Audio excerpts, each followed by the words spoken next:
Bismillahirrahmanirrahim.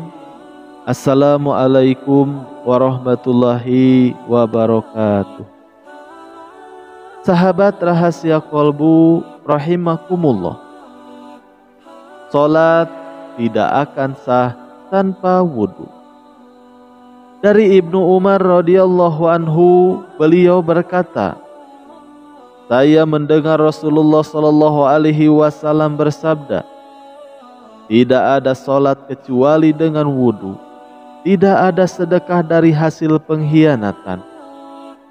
Imam Nawawi rahimahumullah mengatakan bahwa hadis ini adalah menerangkan mengenai wajibnya toharoh untuk salat. Kaum muslim telah bersepakat bahwa toharoh merupakan syarat sahnya salat. Sebagaimana Abu Hurairah mengatakan bahwa Rasulullah Shallallahu Alaihi Wasallam bersabda, salat salah seorang di antara kalian tidak akan diterima ketika masih berhadas tanpa berwudu. Lalu bagaimana cara berwudu yang benar? Rasulullah Shallallahu Alaihi Wasallam memberikan contoh mengenai tata cara berwudu yang benar. Diterangkan di dalam hadis yang diceritakan oleh seorang pembantu Utsman, bahwa Utsman bin Affan radhiyallahu anhu pernah meminta air untuk berwudu. Kemudian beliau berwudu dengan membasuh kedua telapak tangannya 3 kali. Kemudian berkumur-kumur, diiringi memasukkan air ke dalam hidung. Kemudian membasuh mukanya 3 kali. Kemudian membasuh tangan kanannya sampai ke siku 3 kali. Kemudian mencuci tangan yang kiri seperti itu juga. Kemudian beliau mengusap kepala sampai ke telinga. Kemudian membasuh kaki kanan sampai mata kaki 3 kali. Kemudian kaki yang kiri seperti itu juga. Kemudian Utsman berkata, aku melihat Rasulullah Shallallahu Alaihi Wasallam pernah berwudu seperti itu. Kemudian beliau bersabda, barang siapa berwudu seperti wuduku ini, kemudian dia sholat 2 rakaat dengan khusyuk, tidak memikirkan urusan dunia dan apapun yang tidak punya kaitannya dengan sholat, maka Allah akan mengampuni dosa-dosanya yang telah lalu. Ibnu Syihab berkata, ulama kita mengatakan bahwa wudu seperti ini adalah contoh wudu yang paling sempurna yang dilakukan seorang hamba. Dari hadis-hadis lainnya kita dapat meringkas bagaimana tata cara wudu Nabi Shallallahu Alaihi Wasallam. Dari keterangan hadis tadi kita bisa mengambil kesimpulan bahwa wudu yang benar sesuai syariat Nabi adalah yang pertama, berniat di dalam hati untuk menghilangkan hadas. Yang kedua, membaca bacaan basmalah. Yang ketiga, membasuh kedua telapak tangan sebanyak 3 kali.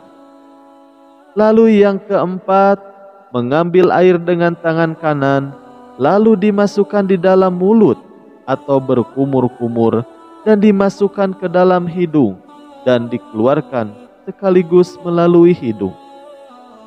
Dan dibersihkan dengan tangan kiri. Hal ini dilakukan sebanyak 3 kali. Lalu yang kelima, membasuh seluruh wajah sebanyak 3 kali dan menyela-nyela jenggot.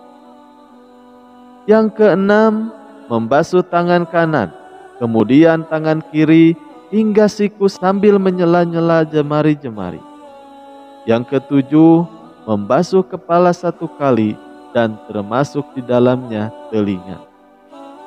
Rasulullah Shallallahu Alaihi Wasallam bersabda, kedua telinga termasuk bagian dari kepala. Hadis riwayat Ibnu Majah, disahihkan oleh Al-Albani. Tata cara membasuh kepala ini adalah sebagai berikut. Kedua telapak tangan dibasahi dengan air, kemudian kepala bagian depan dibasahi, lalu menarik tangan hingga kepala bagian belakang, kemudian menarik tangan kembali hingga kepala bagian depan. Setelah itu langsung dilanjutkan dengan memasukkan jari telunjuk ke lubang telinga, sedangkan ibu jari menggosok telinga bagian luar. Lalu yang ke-8, membasuh kaki sebanyak 3 kali hingga ke mata kaki, yaitu dengan mendahulukan kaki kanan sambil membersihkan sela-sela jemari kaki. Sahabat rahasia kolbu rahimakumullah, itulah yang bisa kami sampaikan tentang tata cara wudhu sesuai tuntunan Nabi Muhammad SAW. Semoga bisa bermanfaat bagi kita semua. Amin ya Allah ya Rabbal Alamin. Wassalamualaikum warahmatullahi wabarakatuh. A'udzu billahi minasy syaithanir rajim. Bismillahirrahmanirrahim. Izas samaa'u fatarat wa izal kawakibu tasarat wa izal biharu fujirat wa izal quburu bu'sirat alimat nafsum ma qaddamat wa akharat. Ya ayyuhal insanu ma gharraka bi rabbikal karim allazi khalaqaka fasawwaka fa'adalak fi ayyi suratin ma syaa rakkabak kalla bal tukazzibuna biddin wa inna 'alaikum lahafizin kiraman katibin ya'lamuna ma taf'alun innal abrara lafi na'im wa